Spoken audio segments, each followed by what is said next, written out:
Perfecto, parece que estamos ya al aire.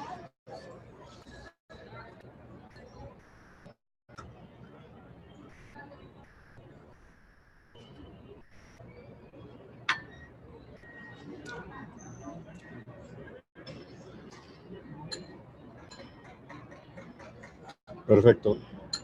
Profesores, vamos a iniciar. Estamos al aire, Felipe. Muy bien, buenas noches. Buenas noches a todos los cirujanos ortopedistas del país.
Me disculpo, creo que tuvimos algún problema de conexión.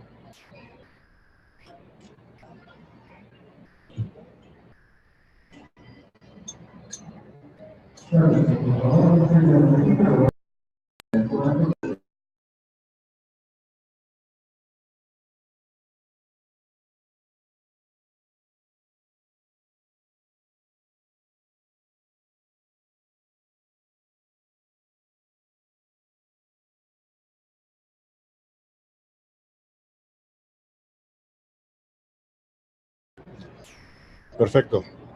Una disculpa por la situación. Les decía, estamos muy contentos de transmitir este cuarto webinar de la Federación y agradecemos nuevamente a nuestros profesores por su amable aceptación para participar en este evento. Tengo el gusto de presentar al doctor Felipe Cámara, quien es el coordinador del área de hombro y codo de la Federación, quien tomará la coordinación de este webinar. Adelante, doctor Felipe, y muchas gracias a todos los demás profesores.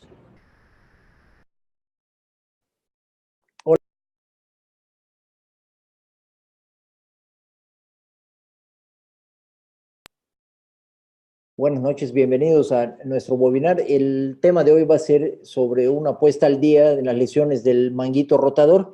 Lo primero que quisiera yo es presentarles a los profesores que tenemos hoy, un gran elenco de profesores que nos van a dar sus experiencias. Está el doctor Paulo Santoro, él nos representa de Brasil. Está el doctor Vicente Gutiérrez, nos acompaña desde Santiago de Chile. El doctor Ricardo Salinas de Monterrey, el doctor William Rosado, radiólogo de la ciudad de Mérida, aquí en México, y el doctor Alberto Reyes Pedrosa de la ciudad de Guadalajara, que pues la verdad es que les agradezco muchísimo el tiempo y el compartir sus experiencias con nosotros. Y para dar inicio, le vamos a pedir al doctor Ricardo Salinas si nos comparte lo que es sus experiencias y cómo hacer un buen diagnóstico, los datos clínicos, la exploración clínica que realiza los pacientes con patología de manguito rotador. Vamos a tratar de ser lo más interactivos posibles con exposiciones cortas y las preguntas que vayan viniendo de la audiencia las vamos a ir respondiendo entre todos los ponentes. Doctor Salinas, le pedimos si empezamos con usted.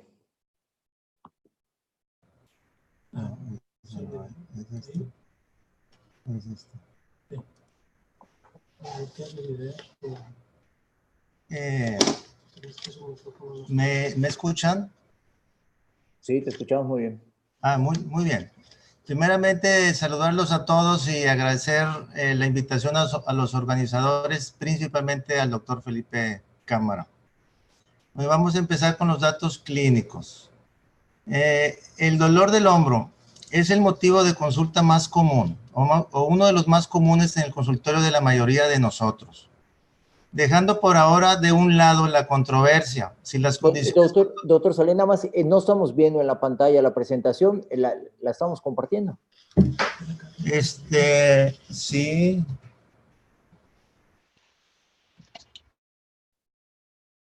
Vamos a ver, ahí está, compartir.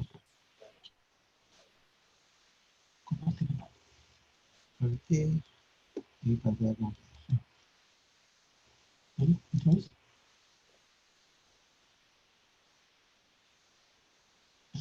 Muy bien, una disculpa a todos, una disculpa.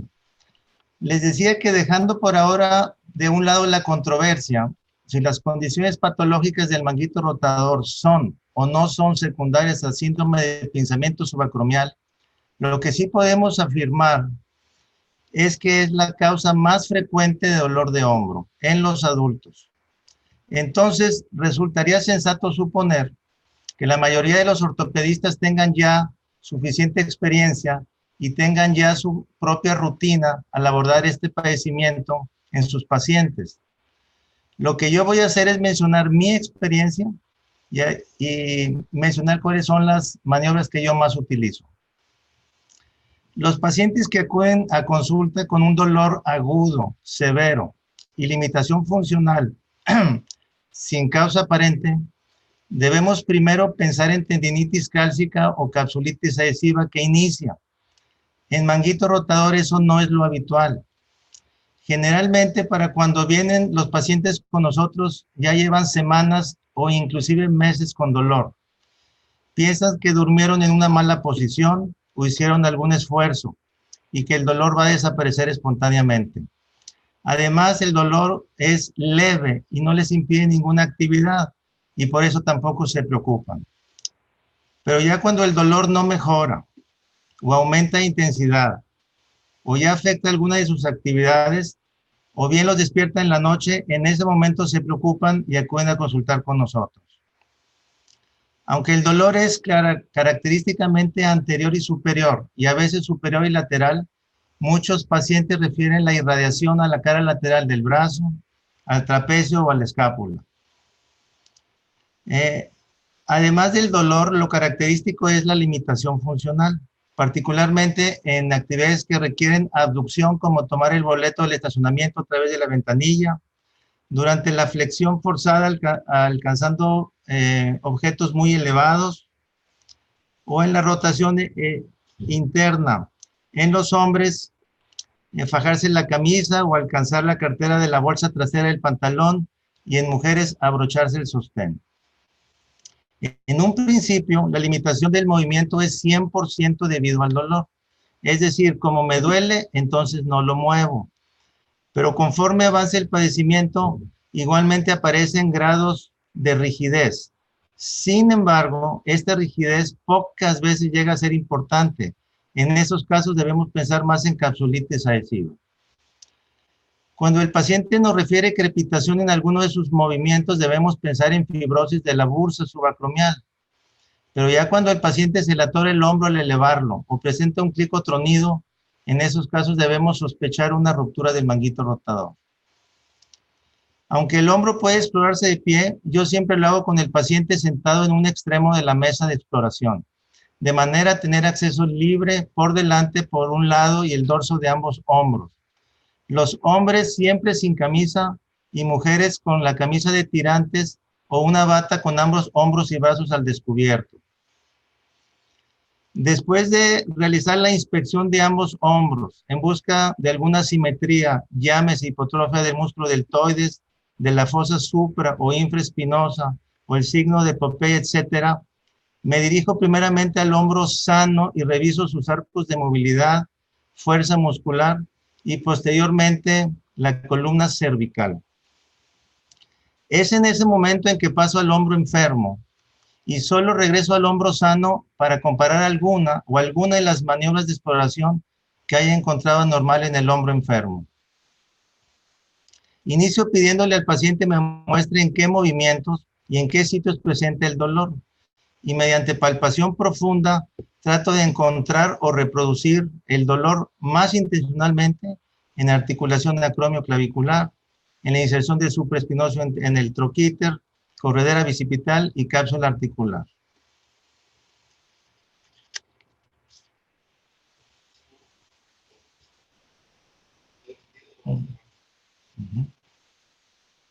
Muy bien.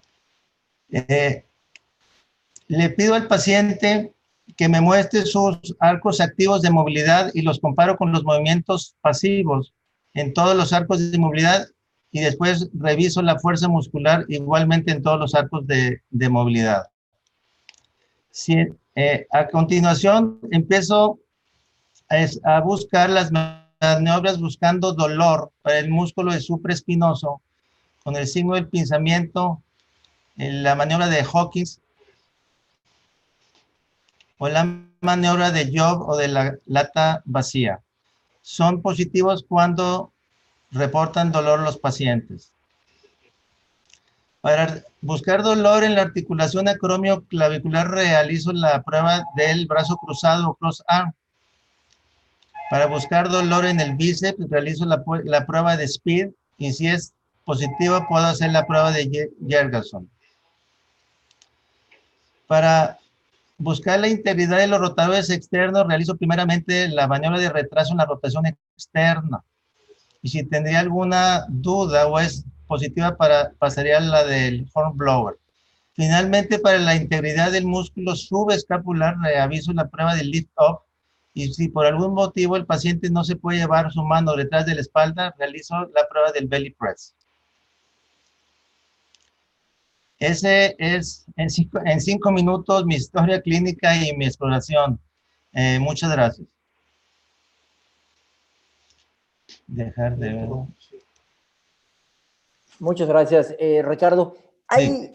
alguna prueba en particular que tú le realices a los pacientes y que digas, este paciente no está con una lesión de manguito rotador?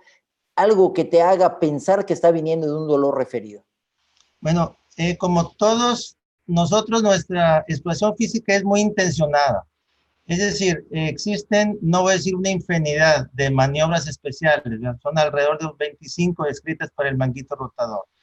Pero lo que la historia clínica y la primera parte de la exploración me indiquen, pues intencionalmente voy a revisar, a realizar esas maniobras. Por ejemplo, si sospecho que el paciente no tiene una ruptura del manguito rotador y viene nomás por un dolor, seguramente de alguna inflamación, entonces realizo mis pruebas provocadoras de dolor, que son las que me van a indicar el sitio de la inflamación. Ya. Si por otra parte durante mi exploración física detecté alguna debilidad de alguno de los grupos musculares, entonces realizo maniobras especiales en donde busco debilidad o falta de fuerza muscular, ya sea para la abducción o para la rotación externa principalmente. Ya. Vicente, en tu experiencia, ¿cuál prueba es la que más fidedigna encuentras para confirmar que estás frente a una lesión del mango, principalmente el supraespinoso? Tal vez Bueno, la prueba que se ha estudiado, que es la más positiva, es la prueba del drop arm, que elevar el brazo por adelante y si el paciente no es capaz de sostener el brazo y el brazo se cae, claramente es una lesión del manguito rotador. Y la prueba del lag positivo también es una prueba indiscutible de que hay compromiso de a lo menos del infraespinoso y de los rotadores externos. Y la otra prueba que es muy positiva también es la prueba de Whipple, que es muy positiva en los casos de rotura del manguito rotador. Ya. Alberto, tú de alguna manera haces una diferenciación entre si el paciente está con un pinzamiento o con un manguito, con alguna prueba en particular. No, porque, bueno, mira, nosotros incluimos a esa exploración que pusieron, siempre valoramos con escalas cuál es el estado funcional. Y las pruebas, conforme nos van dando puntos positivos, pues nos vamos orientando hacia dónde vamos. Ya. Paulo, tu prueba favorita para hacer una confirmación de que el paciente está con una lesión, además del supraespinoso, con el subescapular? Yo tengo como bear hug, es mi teste preferido. Ya. Oye, pues yo no sé ustedes cómo ven desde el punto de vista clínico, y ahorita con tanto estudio radiográfico, resonancias con las que entramos a los quirófanos para operar, ¿qué tanto ustedes podrían hablar de confiarse en entrar a una cirugía sin tener una imagen definitoria, con la clínica pura?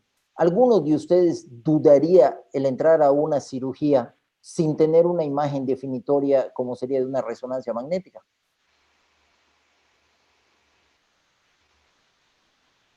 Yo en lo personal no entraría. No, definitivamente. Okay. No entraría. Ya, todo sería con un apoyo en la sospecha clínica que vamos a tener. Felipe, yo creo que siempre es importante tener un estudio del hombro que nos dé información tanto de las partes blandas, que serían los tendones, y también de la parte ósea. A lo menos en Chile el enfoque parte con una radiografía y una ecotomografía del hombro, porque tenemos gente que es confiable. Y eso nos da una guía bien importante. Y después, si el paciente eventualmente tiene indicación de cirugía, le agregamos un estudio de resonancia magnética que nos da la información que probablemente estos dos anteriores no nos dan. El estado del cartílago articular, el estado de la articulación acromioclavicular, la presencia de generación grasa, de atrofia muscular. Por lo tanto, es indispensable estar con eso para no encontrarse con sorpresas. Déjenme les planteo la pregunta de una manera diferente. Si tenemos una imagen por resonancia magnética en la cual estamos viendo que tiene una lesión del mango rotador, ¿qué sospecha clínica, qué maniobra clínica o qué exploración de la clínica me haría detener a proceder a una cirugía? Pensando que el paciente está con una patología principalmente de otro origen y no la lesión que estoy viendo en la resonancia. ¿Me doy a entender? Mira, yo te la contesto. Yo sí creo que van de la mano. Si tu exploración tus preguntas, toda tu semiología no es compatible con lo que estás viendo en imágenes, pues la mayoría de las estadísticas internacionales te hablan que hasta el 75% a veces lo ves. Y entonces yo creo que hablar de resonancia actualmente es hablar de un genérico. Yo pienso, yo sí tengo un caso de manguito, quiero que pasen bien por el subescapular, que pase bien por la zona superior, en la zona del suprainfraespinoso. A lo mejor me voy a una resonancia en volumen. Tómenle más tomas para poder tener una mejor imagen global. Y esto me ha ayudado muchísimo a poder tener diagnósticos más precisos. Yo quisiera agregar algo. Tiene que haber concordancia entre la parte clínica y la parte imagenológica. Porque no nos olvidemos que también podemos tener presencia de dolor, si el dolor fue el motivo de consulta, que sea de otro origen. Y no es raro que nuestros pacientes tengan coexistencia de patología del hombro con patología de la columna cervical. Por lo tanto, hay que correlacionar muy bien la clínica con la parte imagenológica. Ya. Oye, pues le vamos a pedir, muchas gracias por responder las preguntas, vamos a pedirle al doctor Rosado si nos charla un poquito de qué es lo que debemos de buscar intencionalmente en estos estudios de diagnóstico precisamente. Y aprovecho para recordarle a todo el auditorio si nos pueden ir enviando sus preguntas para posteriormente irlas respondiendo. Doctor Rosado.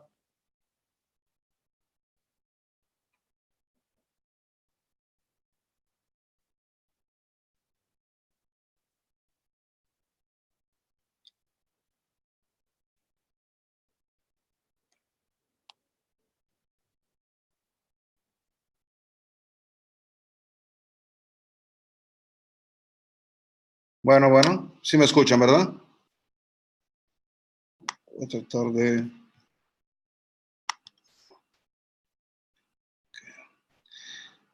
Muy bien. Primero que nada, cuando me invitaron, pues, bueno, hablábamos de lesiones del amigo, del rotador. Seguramente que esta plática es entre amigos y es por eso que Felipe le puso este tema, ¿no? Pero bueno, es el manguito y los rotadores. Hablaremos brevemente de 3 métodos de imagen. Uno es la radiografía convencional, el otro es el ultrasonido, que a muchos les ha dado muy buena utilidad, y lo que hoy por hoy se considera el estado del arte, que es la resonancia magnética, ¿no? En las proyecciones AP tradicionales tenemos la cual es la AP tradicional, que ambos hombros se encuentran perpendicular a la placa. Existe una AP que lo conocemos como AP verdadera o AP de la proyección glenohumeral, la cual es dada con una oblicuidad, poniendo la escápula paralela a nuestra película. Y eso nos va a permitir ver en una forma directa la relación glenohumeral con la cabeza humeral. Siempre las obtenemos en 2 proyecciones, y eso significa que la obtendremos en rotación interna y rotación externa, para ver de lado o de perfil el trocánter mayor y el troquíter cuando estamos en la rotación interna. Podemos valorar muy bien la articulación acromioclavicular y podemos ver también buena parte de la escápula. La otra proyección que va acompañada con esta es la proyección lateral o proyección en Y. Esta siempre vamos a tener la glenoide centrada con la cabeza humeral, y desplazamiento anterior significaría que la visualizaremos por debajo de la apófisis coracoides y viceversa por debajo del acromion en una subluxación posterior. Una modificación a esta proyección consiste en dar angulación caudal al rayo para una mejor visualización de la salida del supraespinoso y visualizar mejor la porción inferior acromioclavicular. Esto nos va a permitir ver acromios, también calcificaciones, pinzamientos en una forma indirecta.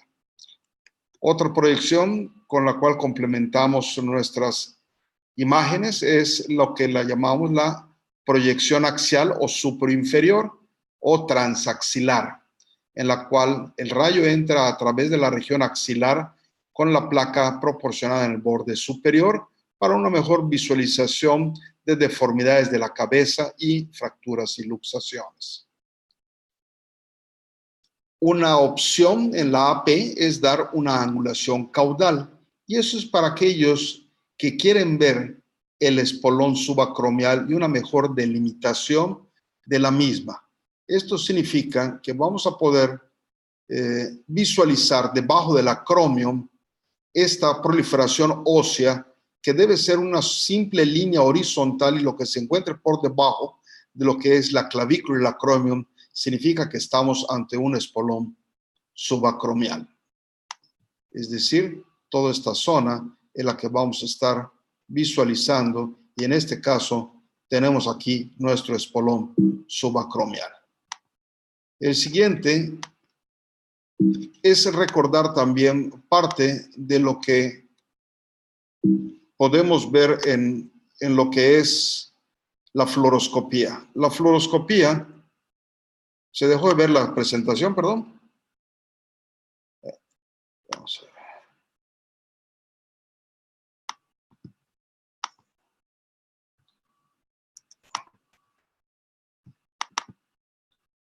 La fluoroscopía es un método de imagen que todavía está al alcance de la mayor parte. Y eso significa que las maniobras de abducción, y en el momento que el paciente tiene dolor, las podemos visualizar cuando, por ejemplo, el trocánter mayor golpea lo que es el acromion en un claro pinzamiento. Esto es algo muy parecido que se usa también en ultrasonido. En una forma dinámica se puede ver cuando el supraespinoso, en su desplazamiento guardándose a lo largo del eje del supraespinoso, por arriba de la espina, se traba y llega un momento en que cambia esa velocidad de introducción. Recordemos que en la proyección AP, cuando perdemos el espacio subacromial, es una forma indirecta de que estamos ante una lesión del manguito de los rotadores, ya sea por un adelgazamiento o ruptura completa. En el caso del ultrasonido, es importante conocer y entender los marcadores anatómicos. Es de alta sensibilidad para evaluar la unión osteotendinosa o lo que conocemos también como el footprint. La visualización de esta zona es clara, muy fácil y también tenemos la oportunidad de hacer maniobras dinámicas. Eso visualiza desgarros de una manera precisa, su tamaño, su extensión y localización. Sin embargo, como todos ustedes bien conocen, es operador dependiente. Y eso significa que tendremos algunas incongruencias con algunos reportes. La curva de aprendizaje es larga para alcanzar una competencia técnica y operativa, pero se puede obtener y va mucho cuando existe una relación que integra a un grupo completo y especialmente hay un acercamiento entre ortopedistas y radiólogos. Es un ejemplo de una imagen en el eje del supraespinoso, en el cual podemos ver claramente cómo hay una imagen hipoecoica que atraviesa desde la superficie del húmero hasta la bursa articular en un desgarro del supraespinoso de espesor completo. En este otro caso, en una imagen transversal situada en la corredera bicipital, podemos visualizar cómo dentro de lo que es el tendón del bíceps se encuentra rodeado de líquido. Y eso significa que estamos ante líquido en una tenosinovitis o tendinosis. En este otro ejemplo, podemos ver cómo el tendón que se encuentra dentro del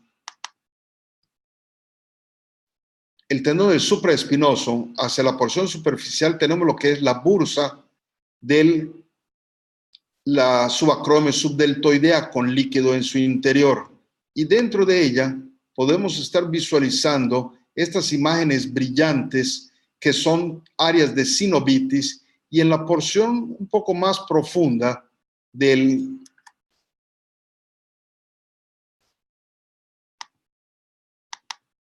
tendón vamos a observar lo que es un pequeño desgarro hacia lo que conocemos el aspecto articular. También vamos a poder observar, en este caso, esta imagen hiperecoica que no nos permite el paso del sonido, y esto corresponde a una calcificación de una bursitis calcárea. En el caso de la resonancia magnética, vamos a poder estar viendo una valoración mucho más integral. Vamos a poder ver la morfología y sitio de las lesiones, los tipos de desgarros, las dimensiones. Evaluamos por completo lo que es el manguito y los rotadores. Podemos ver parte de la estabilidad glenohumeral y podemos revisar también parte de la atrofia. Muy importante la información clínica que ustedes nos proporcionan. A veces cuando recibimos una orden de hacer una resonancia de hombro, lo primero que pensamos es simple una lesión del manguito y los rotadores, porque es lo más frecuente. Pero si clínicamente ustedes están pensando en una capsulitis adhesiva, vamos a hacer algo diferente en nuestro estudio y vamos a buscar intencionadamente los datos que nos orienten hacia una capsulitis adhesiva u otro tipo de lesiones. Siempre nos ayuda muchísimo la información clínica que ustedes nos proporcionan.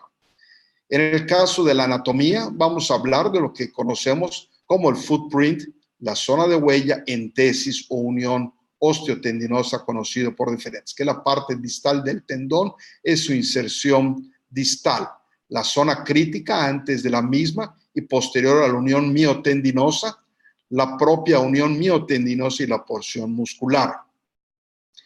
En el caso de las lesiones del manguito, vamos a iniciar con las lesiones que condicionan exclusivamente adelgazamiento, otras como tendinitis y tendinosis, que significan áreas de inflamación o engrosamiento. Pero las que son las lesiones que más nos importan son los desgarros. Y vamos a catalogarlos como desgarros parciales y desgarros completos. Los desgarros parciales pueden estar hacia lo que corresponde adyacentes a la cabeza del húmero y por ende a la superficie articular. Y por eso le llamamos desgarros articulares.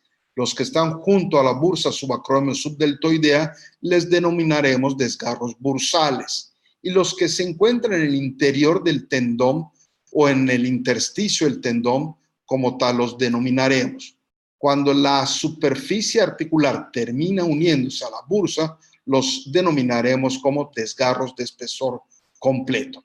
Aquí abajo tenemos unas imágenes en las cuales podemos estar observando lo que corresponde en la imagen de la izquierda en un desgarro de parcial sobre el aspecto articular y a la derecha, pero hacia el aspecto bursal, y a la derecha hacia el aspecto profundo o articular adyacente a la entesis.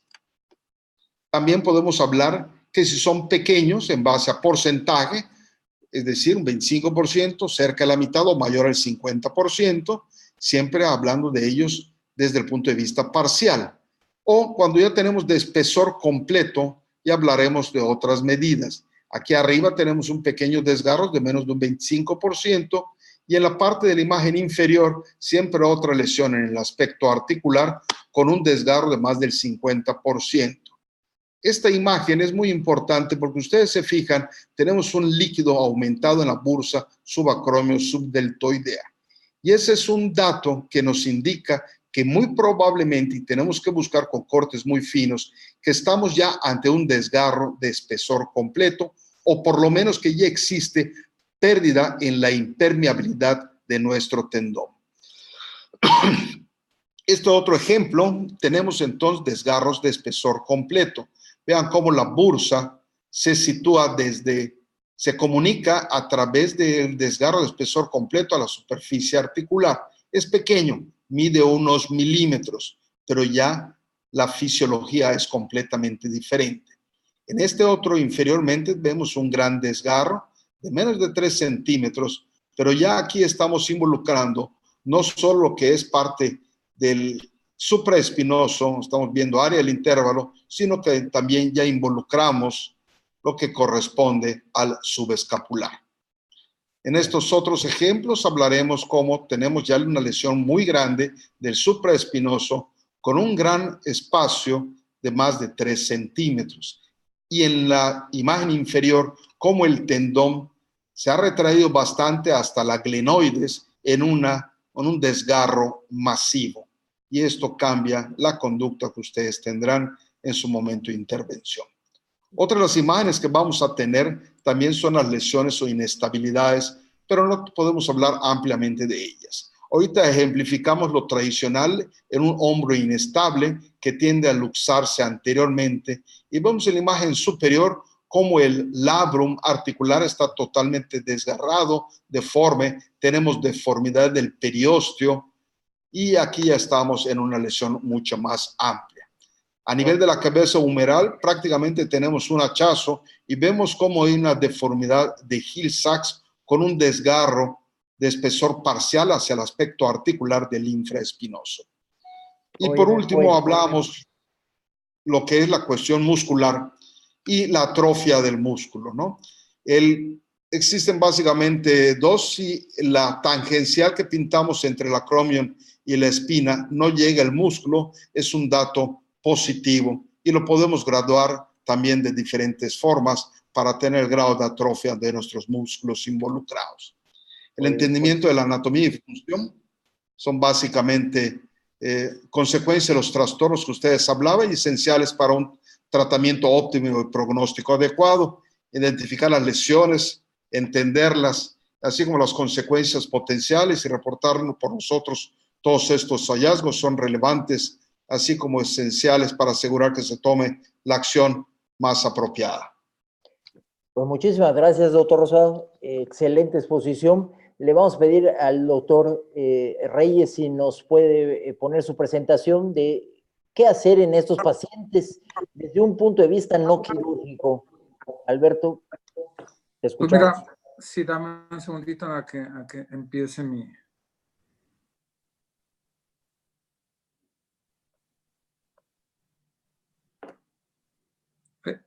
¿Ya tienes la pantalla? Ya. Ok. Hablando de la rehabilitación del hombro, más que el enfoque era más que no quirúrgico, que es lo que hacemos.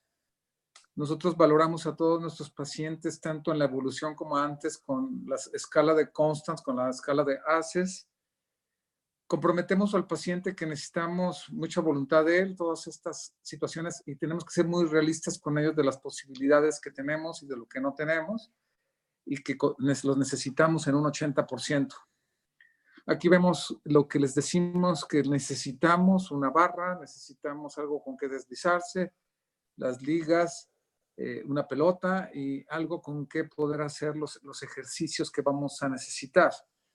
Nos dimos a la tarea de juntar las diferentes lesiones en una tabla como esta, donde podemos ir viendo qué es la lesión y qué es lo que necesita hacer para que el paciente también, ellos la conocen y tengan esa expectativa bien marcada de los tiempos de funcionamiento. Así es como los inmovilizamos después de cirugía. Escogí aquí en la misma tabla, ya hablando si es desgarro completo, si es desgarro parcial, si tiene algún otro componente nuestra lesión. Al paciente que fue operado en forma masiva, les pedimos que ellos empiecen a movilizarse de esta manera, estabilizando la escápula, y para empezar a no tener problemas de una capsulitis, de un problema congelado. Después, ya que son 6 semanas, ellos hacen, déjame, me regreso. No, está arrancando el video. Bueno, hacen, en el video anterior es deslizamiento, después hacen deltoides, después hacen la situación de usar la polea para poder hacer las elevaciones y los controles. Ahí en este estamos enseñándoles cómo controlar su escápula y activando toda esa cintura escapular que ya no está funcionando. Acá en este otro marcamos, les pedimos que dibujen un 8 para que el deltoide se vaya funcionando y empecemos a poder tener ese brazo de palanca que tanto necesitamos, que sea acompañado por los diferentes grupos musculares. Las rotaciones los hacemos acostado o lo hacemos sentado, pero sí hacemos que se apoyen sobre su escápula, sobre una mesa, una superficie dura, para que ellos puedan hacer este tipo de rotaciones. Cuando el paciente siente que no tiene mucha fuerza, simplemente le hacemos que haga un tubo en T para que tengan donde apoyarse.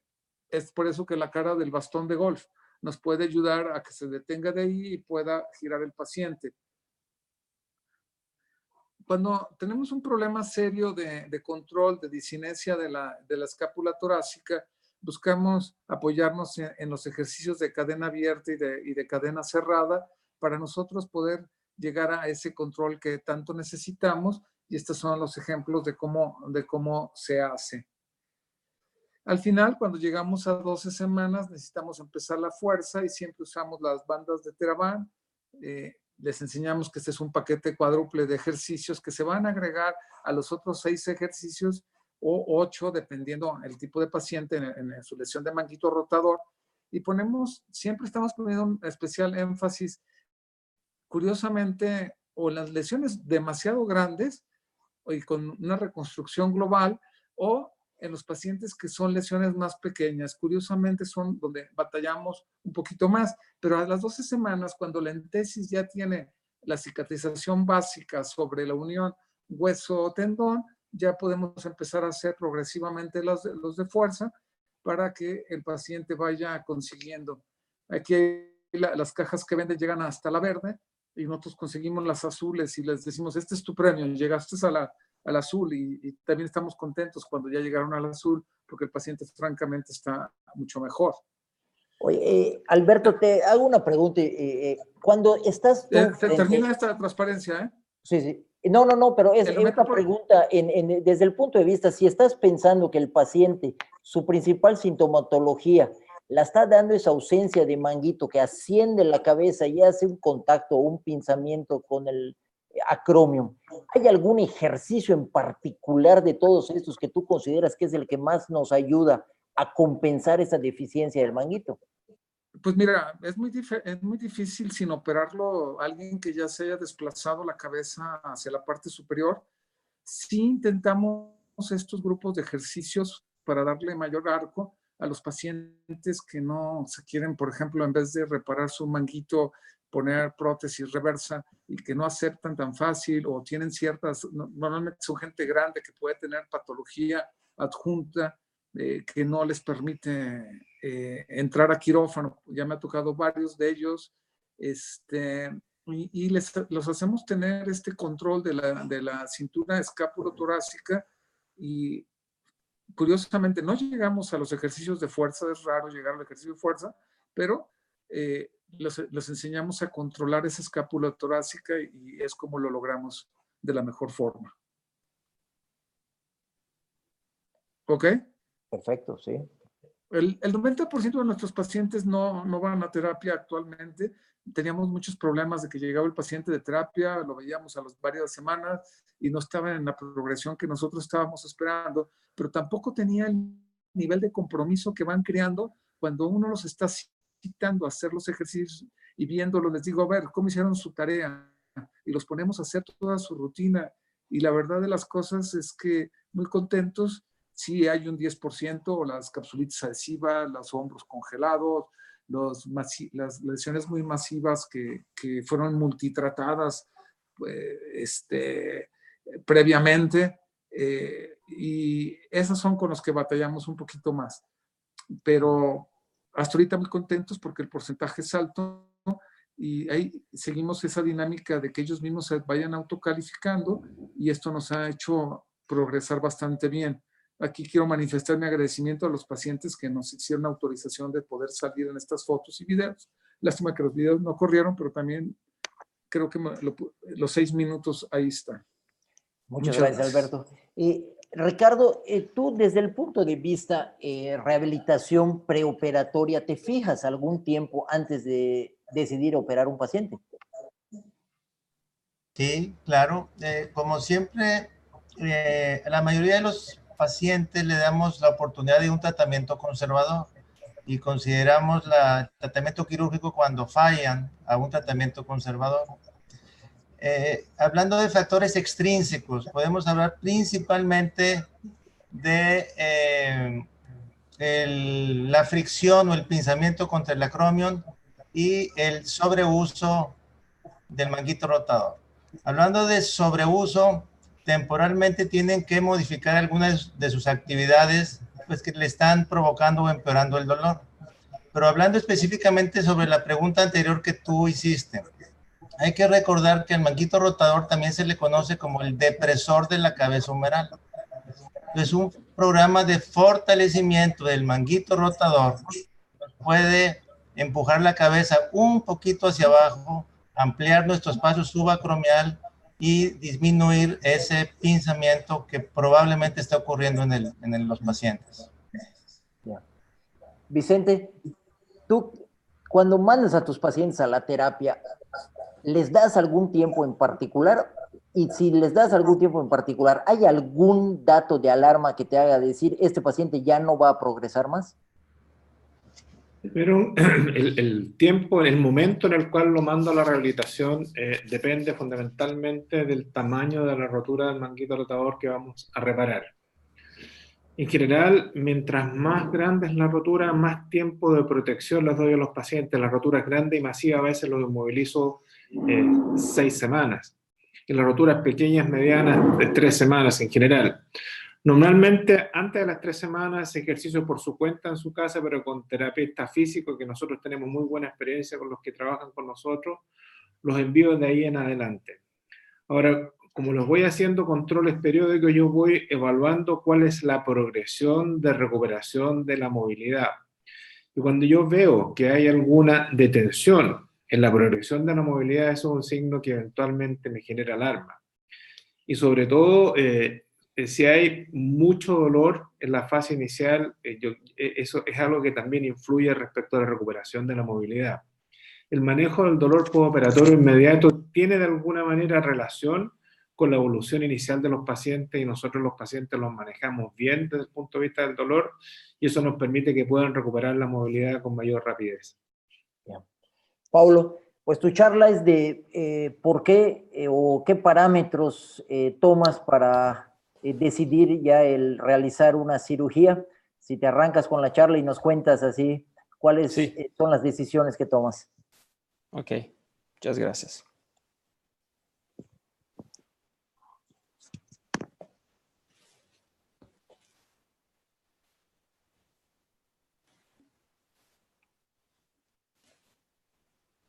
¿Sí? ¿Estás? Sí. Ok. Buenas noches a todos nuevamente. Hablo de São Paulo, Brasil. Me gustaría agradecer a Dr. Felipe Câmara por su invitación para participar hoy y, por supuesto, para los otros profesores. Pido disculpas por mi mal español. Trataré de hablar lentamente para que puedan entender. El tema de mi presentación es los parámetros que deciden realizar la cirugía para el manguito rotador.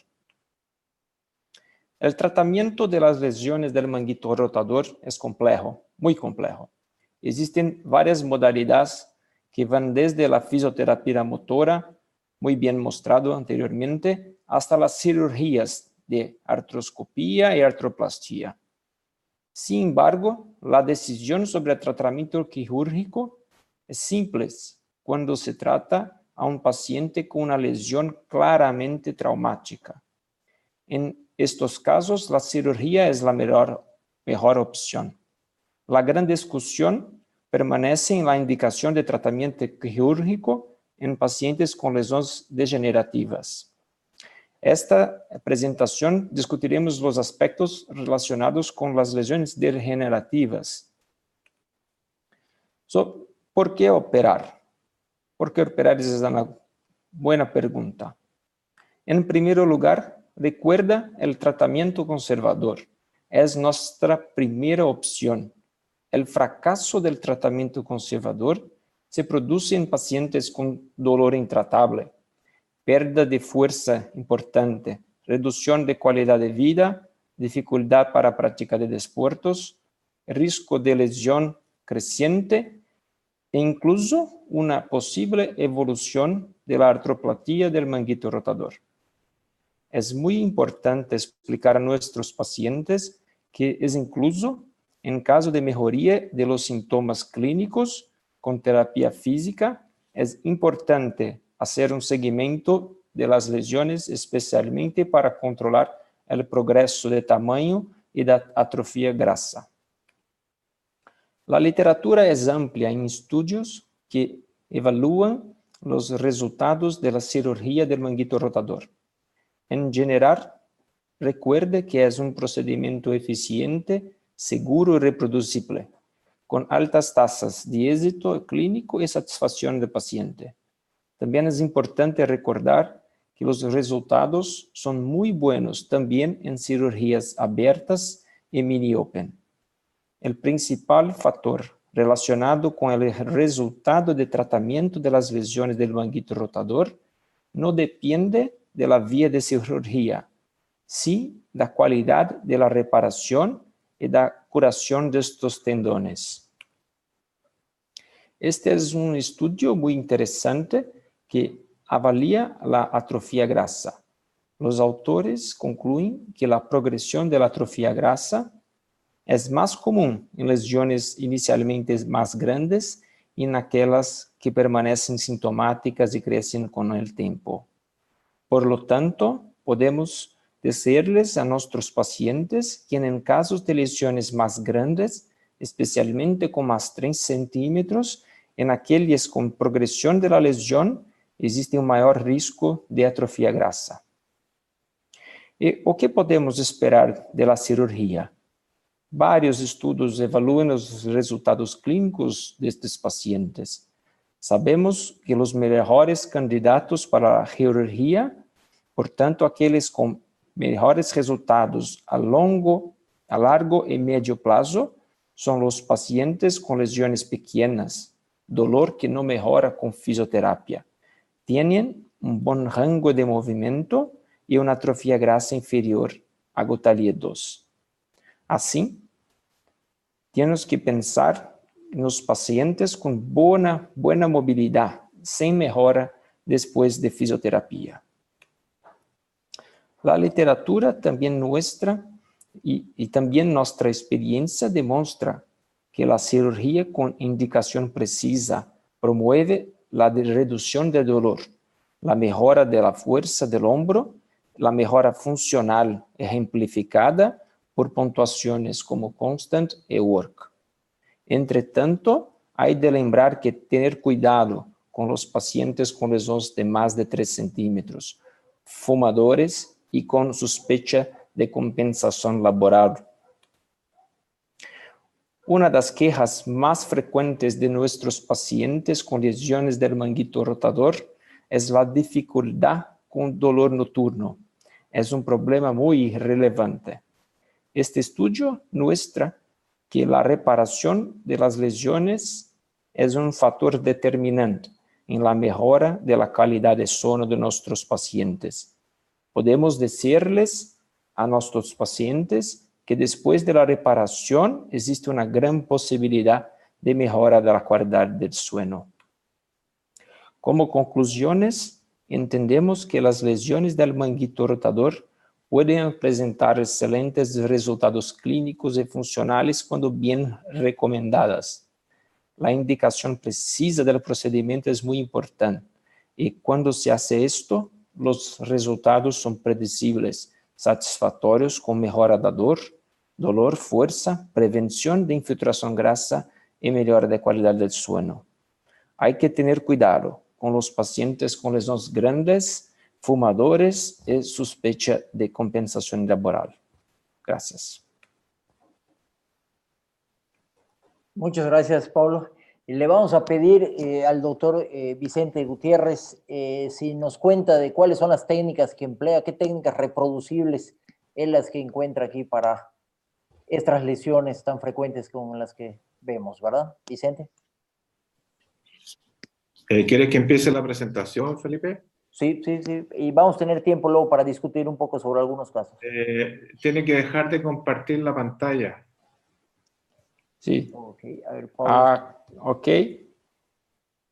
¿Pronto? ¿Sí? Disculpen.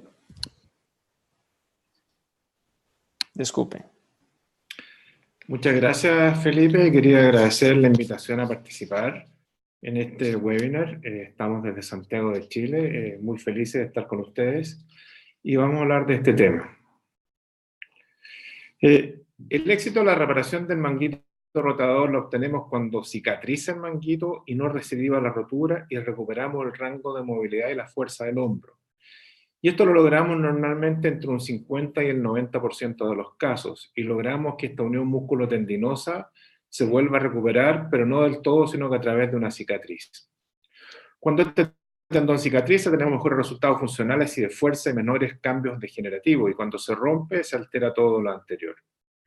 Y este proceso sabemos que se deteriora con la edad, y en la medida que tenemos más años, la cicatrización es más baja. Para poder hablar de los tipos de tratamiento, tenemos que hablar de qué manera están divididas las roturas del manguito rotador. La que más utilizamos es la clasificación de Coffield, que la divide en 4 tipos: pequeños, medianos, grandes y roturas masivas. Y las roturas de masiva tienen básicamente 2 conceptos: aquellas de más de 5 centímetros, que es la clasificación americana del Dr. Coffield, y la europea, que es del Dr. Gerber, que es el compromiso de 2 tendones, que como se aprecia en esta imagen de la manguito rotador normal. Aquellas roturas que son menores de 3 centímetros, que serían las roturas pequeñas y medianas, nosotros le efectuamos una reparación en fila simple. Y entendemos como fila simple 2 opciones: la fila simple tradicional, que es a través de puntos simples, ya sea de este tipo, Mason Allen o puntos matriz, o la reparación en banda de tensión, que es la que nosotros preferimos. Colocamos un ancla lateral al footprint 10 milímetros por debajo del troquíter y utilizamos suturas matriz invertidas, las cuales producen compresión del manguito rotador contra la huella plantar, y el nudo no queda en el espacio subacromial, de tal manera que no existe roce o fricción en esa zona. Es un método simple, rápido y reproducible, como lo muestra este video, de acuerdo a lo que aprendimos del doctor Pascual Gualó. En aquellas roturas grandes, efectuamos reparación en doble fila. Y doble fila, que puede ser una doble fila independiente, conectada, o el transocio equivalente a través del método tipo Suture Bridge, que es el que mayormente utilizamos, y la opción de doble capa, que como veremos a continuación se utiliza en ciertos casos muy específicos. Esta doble fila aumenta la compresión y cobertura al footprint, cicatrización acelerada del tendón hueso con un mínimo anudado.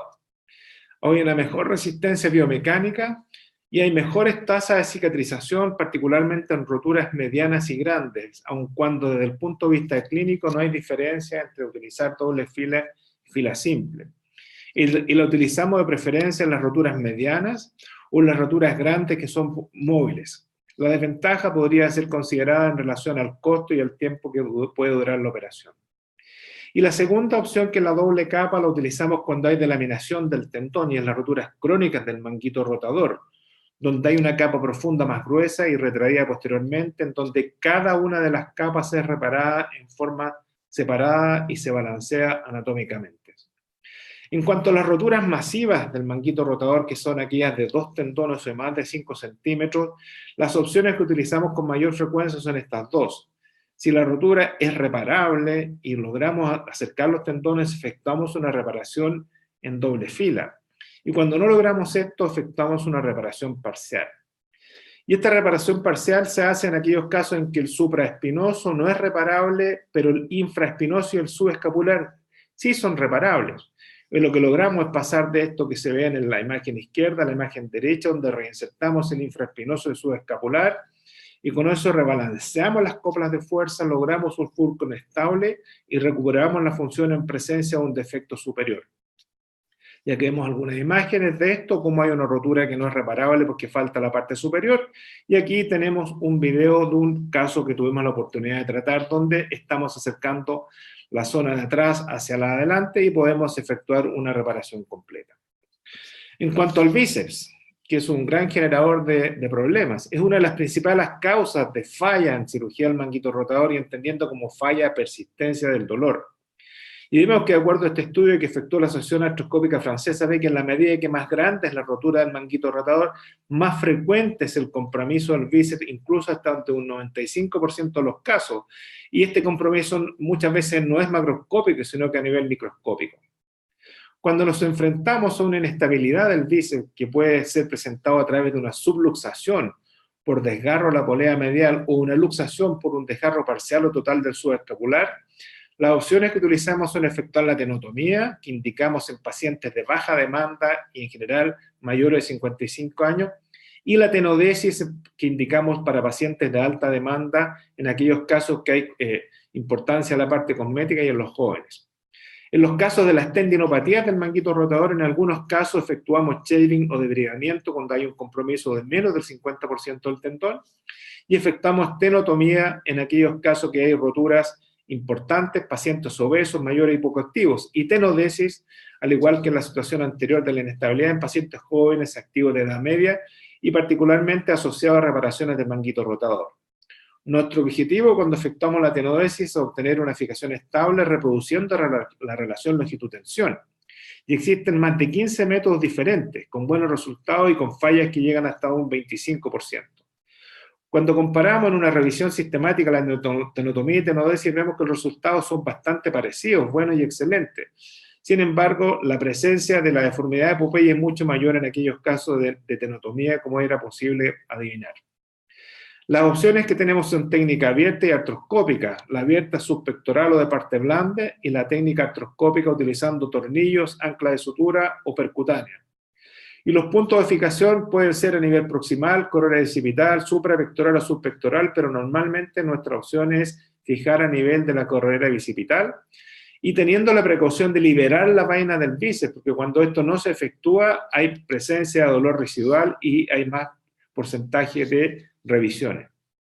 Y nuestro método de fijación de elección es el tornillo interferencial, porque se ha demostrado que desde un punto de vista biomecánico es más resistente que el ancla y que la sutura. Y lo otro que es importante es mantener esta relación de longitud-tensión de la tenodesis y que la unidad miotendinosa quede en posición anatómica. Muchísimas gracias. Muchas gracias, Vicente. Tenemos todavía un poco de tiempo para presentar un par de casos en los cuales pues podemos, yo creo que tener un poquitito allá de pretexto para, aquí tenemos.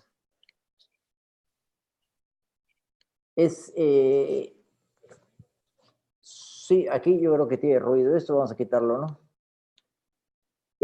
Las maniobras del paciente, es un paciente menor de 60 años con una actividad física significativa, ¿no?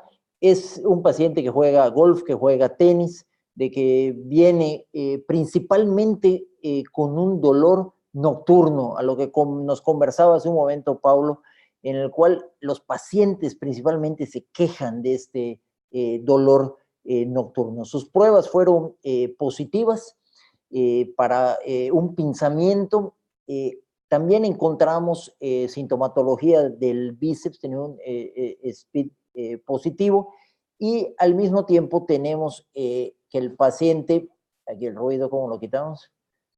Aquí, el paciente, desde el punto de vista que acude con nosotros, dice de que ya estuvo durante 4 meses con un tratamiento conservador, que no ha tenido buenos resultados, que sus estudios radiográficos nos muestran pues una altura adecuada de la cabeza. Yo no sé, doctor Rosado, si tienes alguna medición específica que puedes hacer en un hombro, en un solo lado, o siempre debemos de compararlo con el contralateral. No sé qué opinas tú en las mediciones.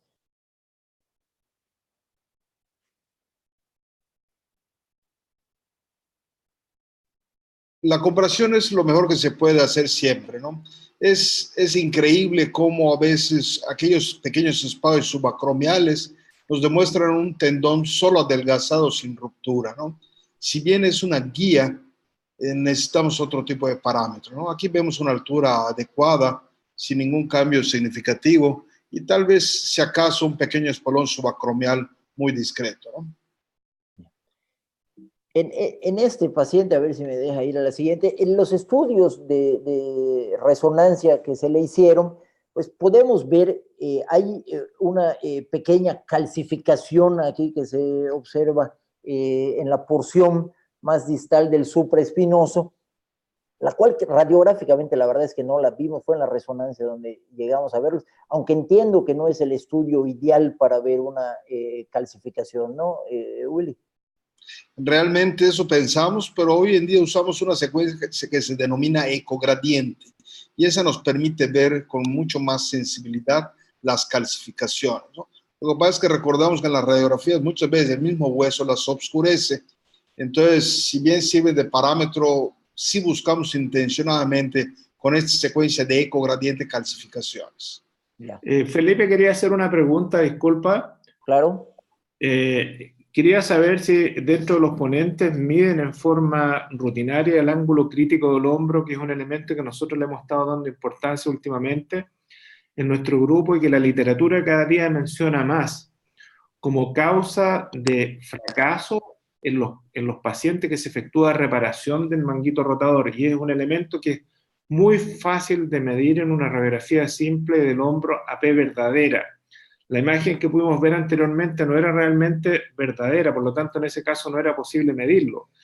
Pero sí es importante hacerlo porque en el futuro vamos a seguir viendo información relacionada con este elemento que es el ángulo crítico del hombro.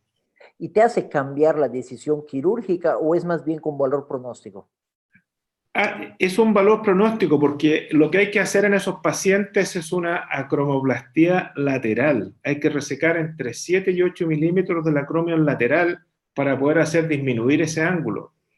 Y es un elemento que sí tiene importancia porque tal vez no hacemos la acromoplastía clásica anterior y desinserción del ligamento acromiocoracoideo, pero sí la acromoplastía lateral.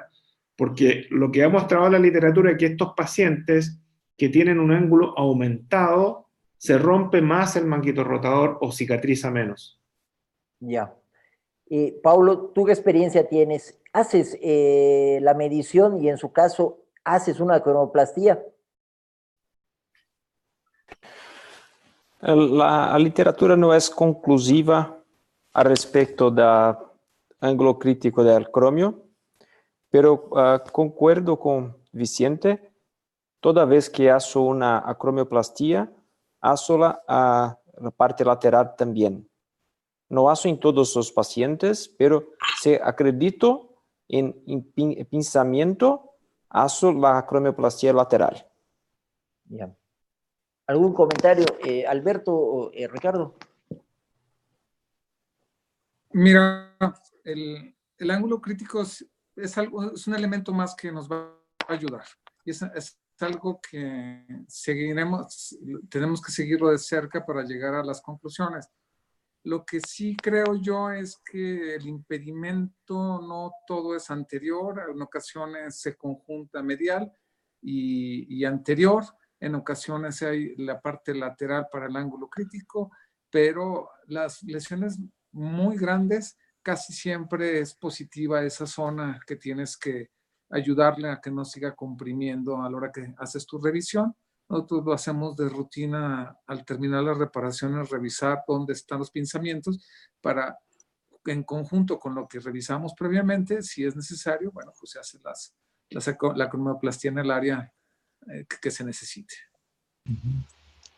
Ya.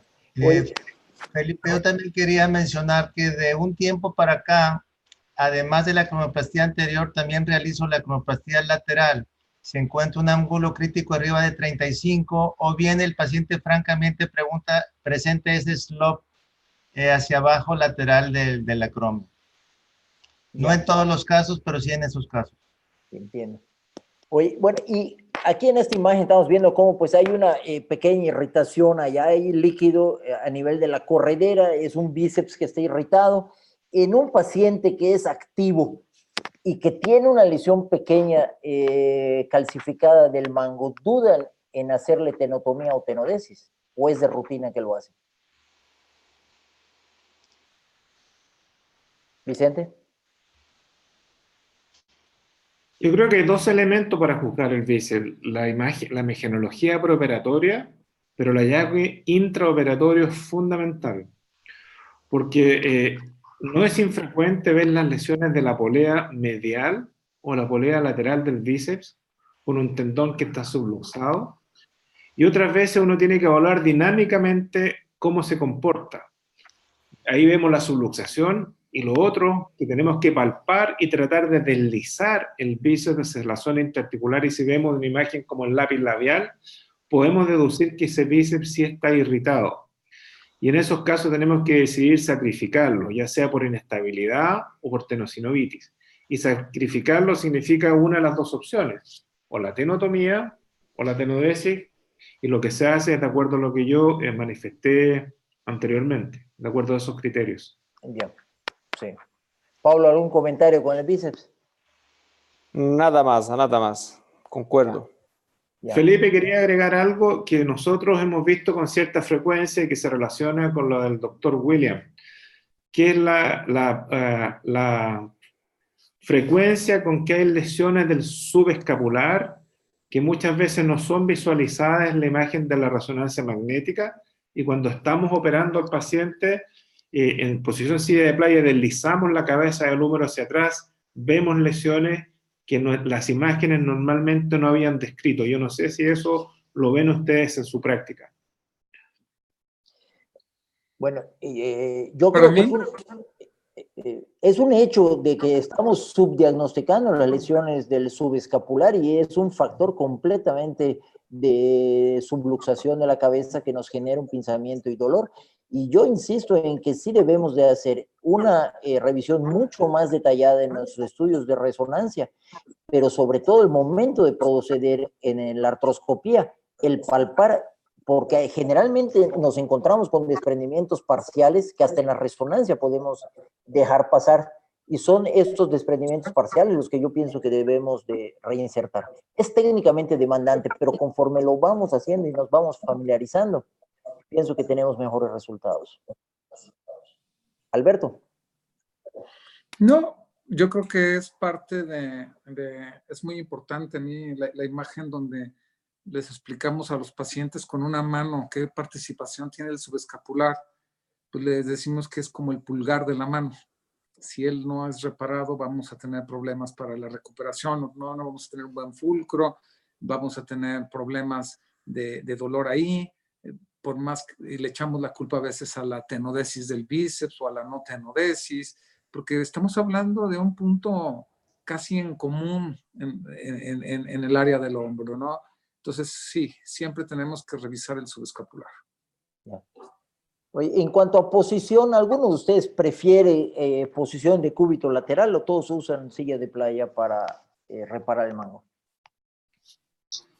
Silla de playa. Silla de playa. Silla de playa. ¿Alguien que no use silla de playa? Todos estamos con silla de playa. Sí, playa. Ahora yo quisiera hacer algún comentario respecto a la posición silla de playa. Hay como dos tipos de silla de playa. La silla de playa que se veía en la imagen anterior, en que el paciente está prácticamente sentado, y la posición de silla de playa, la francesa, en que el paciente está prácticamente como uno normalmente está en la playa, no está en 90 grados, sino que está con una angulación de unos 30 o 40 grados. Esa es la que utilizamos nosotros, la silla de playa tipo francesa. ¿Y esto lo haces por problemas de irrigación cerebral? Yo diría que no fue eso lo que tuvimos en consideración, sino que en el fondo uno aprende lo que ve de las personas que tienen más experiencia, y eso es lo que le vimos al doctor Boileau en Francia, y nuestros anestesistas están más tranquilos con el paciente en esa posición, porque hay menos problemas de alteración de la irrigación cerebral, y nos acostumbramos a operar en esa posición. Bien, bien. Mira, ¿te escucho? Yo uso la silla de playa, pero la uso con Spider. Siempre uso Spider, el brazo neumático, y me da esas posiciones intermedias entre estar en silla de playa y puedo darle las posiciones que yo quiera al paciente para poder tener esos espacios más cómodos, y estoy contento con ella. Nosotros usamos Spider humano. Yo también, residente. Es tan efectivo como el mecánico. Fíjate que en este paciente tenemos una lesión, es lo que conversábamos del subescapular. Mira cómo estamos aquí explorando el subescapular y este desprendimiento fibrilar que tiene, ¿no? Este es un buen caso que mencionabas, Vicente, cómo dejamos pasar esta lesión, aunque en la resonancia sí se veía en realidad en este caso, ¿no?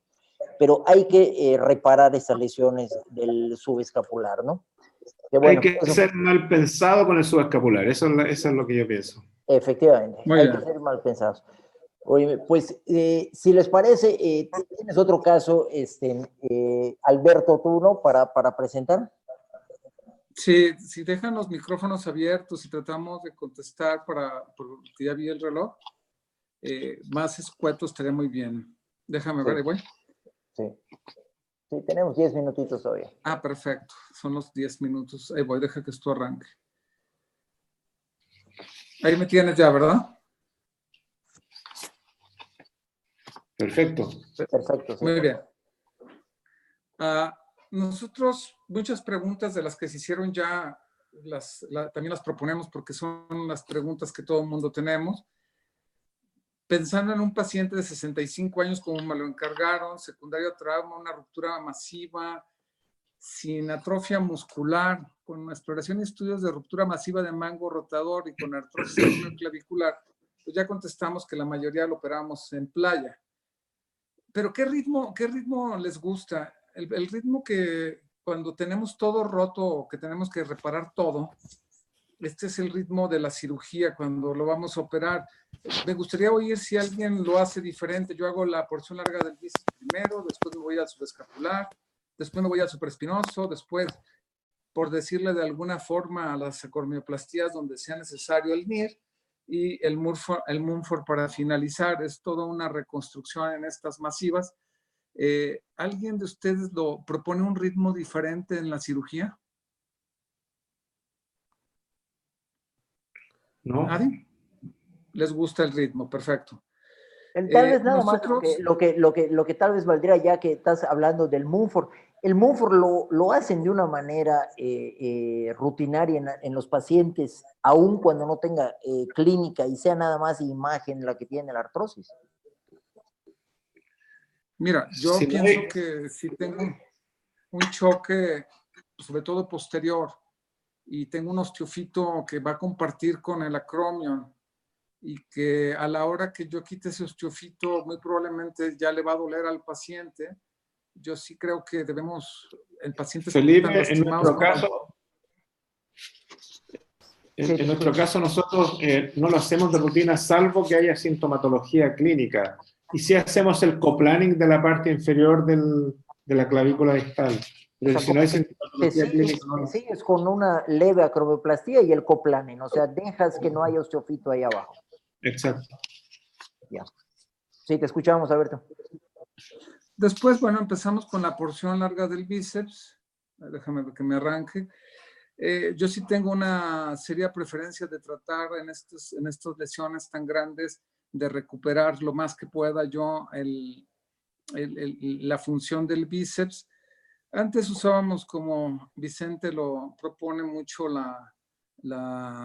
el detenerlo con el tornillo, el hacer la tenodesis proximal con el tornillo, pero esta gente de Boston sacó muchos trabajos con los buenos resultados y estoy también muy contento en donde podemos nosotros pensar en que debemos de ponerlo proximal en la corredera, lo más que nos permita. ¿No te deja dolor cuando hace la tenodesis artroscópica en la corredera?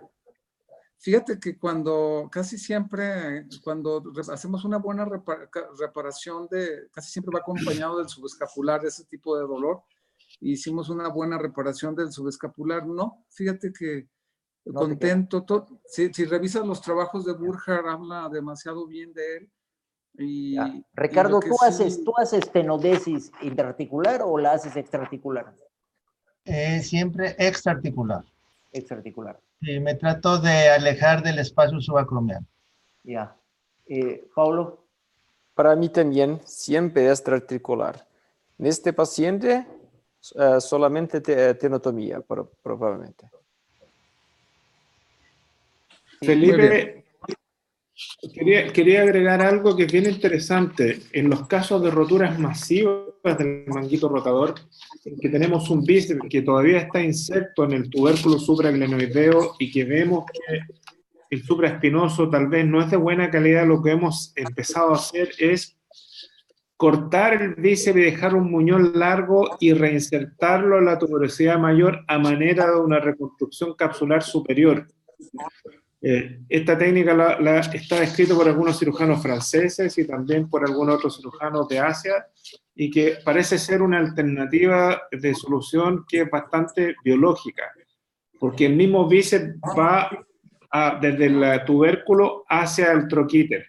Pero fíjate que esa técnica me mete ruido, Vicente. Yo no sé qué opinen ustedes. ¿Por qué el bíceps duele? ¿El bíceps duele porque hace tracción en su inserción? Si es este el caso, cuando nosotros hacemos una reconstrucción de la cápsula y dejamos el bíceps inserto y lo utilizamos como cápsula superior, ¿no generaría tracción y generaría dolor en esa inserción? El bíceps genera dolor, básicamente tiene terminaciones nerviosas el bíceps que probablemente se denervan desde el momento que tú lo secciones, y lo otro, que hay fibras nerviosas en el ligamento transverso. Por lo tanto, si el ligamento transverso está abierto y el bíceps está cortado, los elementos nociceptivos estarían desapareciendo. Bueno, esa es la razón por la cual en la técnica que describen debería de estar, para poder usarlo como supraespinoso o parte de lo que encontremos del supraespinoso, que no te haga nada de brazo de palanca con la parte de la zona de la corredera. Y eso por eso hay gente que está en pro, hay gente que está en contra de esa técnica. La parte biológica suena bien, el problema es el brazo de palanca que se produce y hay que repararlo de una forma en donde no se logre, a la hora que reparas la parte del supraespinoso, no nos afecte. A mí, en lo personal, todavía no estoy muy convencido en esa técnica. Voy a seguir. La última palabra no está dicha todavía. No, exacto. Muchas cosas. Todos buscamos recursos de cómo tener ahí tejido, ¿no? En este tipo de lesiones. Siempre escucho esta pregunta en muchos congresos, una ancla, dos anclas, y por lo regular yo pienso que las dos anclas es cuando el tamaño de la lesión o un tamaño de lesión como la que estoy presentando, donde está adherida a la cápsula, y lo más difícil es poder conocer bien la anatomía y poderlo disecar a ese bíceps en forma correcta para nosotros lograr insertarlo, digo, este subescapular en forma correcta, lograrlo insertar y sobre todo que no se doble a la hora de suturarlo. Hay muchos trucos que podemos hacer para tener espacio en uno de estos. Nosotros lo vamos soltando progresivamente, vamos viendo a qué horas va a llegar a su inserción y lo liberamos todo en la parte inferior. Tratamos de que esto sea completo y buscamos si hay que hacerle coracoplastía o no en esta zona una vez que terminamos la liberación. Es muy importante ver los ángulos como el que vimos ahorita. Esto lo logramos con los lentes de 70 grados, que para mí es ya desde este momento no lo retiro hasta para la reparación superior. Ahí paso un hilo de PDS para poder lograr tratar de tener un punto de tracción y ganar 2 o 3 milímetros en esta inserción. Lo que sigue es el anclaje a doble enlace de nuestro tendón y crear el lecho que ya no hay de inserción porque está totalmente suelto. Y tenemos que ir hasta la parte anterior. Siempre me pregunto, y por eso es la pregunta, lo de 1 o 2 anclas creo que Vicente lo expuso magníficamente. ¿Alguien combina suturar con técnica de wrist-stop una lesión como esta o nada más hacen los dobles enlaces? ¿Alguien quiere opinar?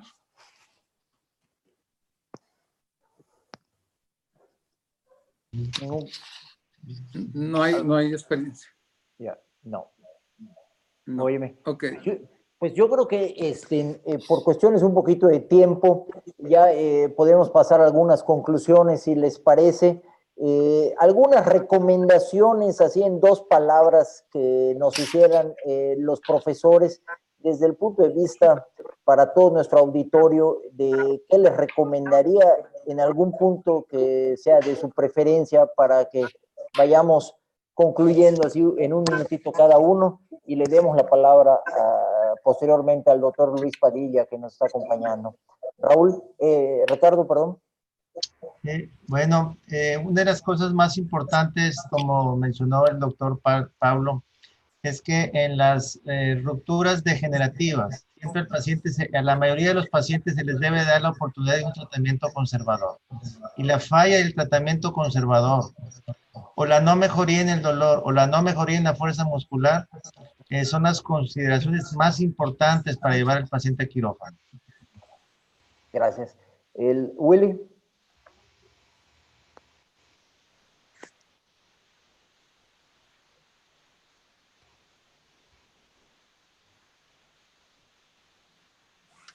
Siempre la congruencia de las imágenes es importante, es decir, si decimos que hay un desgarro y clínicamente no está la sintomatología, tenemos que revisar las imágenes. O al revés, si clínicamente tienen una lesión en un sitio que nosotros no estamos reportando un desgarro, tenemos que revisar imágenes. La comunicación con el ortopedista y la revisión en forma conjunta muchas veces nos da a ambos mucha más información para ayudar al paciente. Muchas gracias, Willy. Al doctor Paulo. Solo refuerzo lo que Ricardo solo dice. El tratamiento conservador es la primera opción para todos los pacientes con lesiones degenerativas. El tratamiento cirúrgico es la mejor opción para los pacientes con lesiones de origen traumática. Estoy muy grato por la invitación. Ahora, muchísimas gracias. Sabemos que ya es casi medianoche allá contigo, Pablo. Sí, Alberto. Pues bueno, la propuesta en el caso que no terminamos es, de verdad tenemos que reparar todas las áreas del hombro. No podemos en las lesiones masivas nada más ir a los tendones, al supra y al interespinoso. Como tú lo sabes, me toca hacer muchas revisiones y casi siempre no estoy revisando lo que hicieron bien, estoy revisando lo que no hicieron.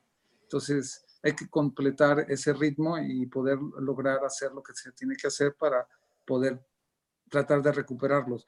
Y aún así, el paciente tiene que saber que hay un porcentaje que no lo vamos a lograr ni tú ni nadie. Muchísimas gracias. Vicente, desde Santiago. Nuevamente agradecer por la invitación y decir, como le digo, que nosotros no operamos exámenes, operamos pacientes. Y debe haber una correlación exacta entre la clínica y la sintomatología de los pacientes. Otra cosa que es muy importante es respetar los plazos biológicos de reparación del manguito rotador, y eso significa ir muy lentamente y no esperar hasta los 3 meses para poder empezar a hacer el trabajo de fuerza. Y lo otro que es muy importante, que también tenemos que saber qué casos de los pacientes no estaría indicada efectuar la cirugía y ser muy conscientes de qué pacientes van a tener la oportunidad de recuperarse, y como se mencionó anteriormente, no todos los pacientes van a tener un resultado clínico exitoso, y eso particularmente va a ocurrir en las roturas más grandes y los pacientes mayores y con factores asociados. Pues muchísimas gracias a todos, profesor. Le cedo la palabra al doctor Padilla, que nos acompaña. Luis. Sí, buenas noches. Felipe, agradecerte el webinar tan interesante que organizaste. A todos tus panelistas, Ricardo, Paulo, Vicente, Willy, Alberto, muchas gracias por compartir sus experiencias. Gracias, Luis. A nombre del doctor Sergio Quintero, presidente de FEMECOT, invitarlos a seguir participando en todas las actividades académicas que estamos ofertando. El próximo 13 de agosto los esperamos en el siguiente webinar. Muchas gracias a todos. Buenas noches. Gracias, buenas noches. Buenas noches. Buenas noches. Muchas gracias. Buenas noches. Gracias. Muchas gracias. Gracias.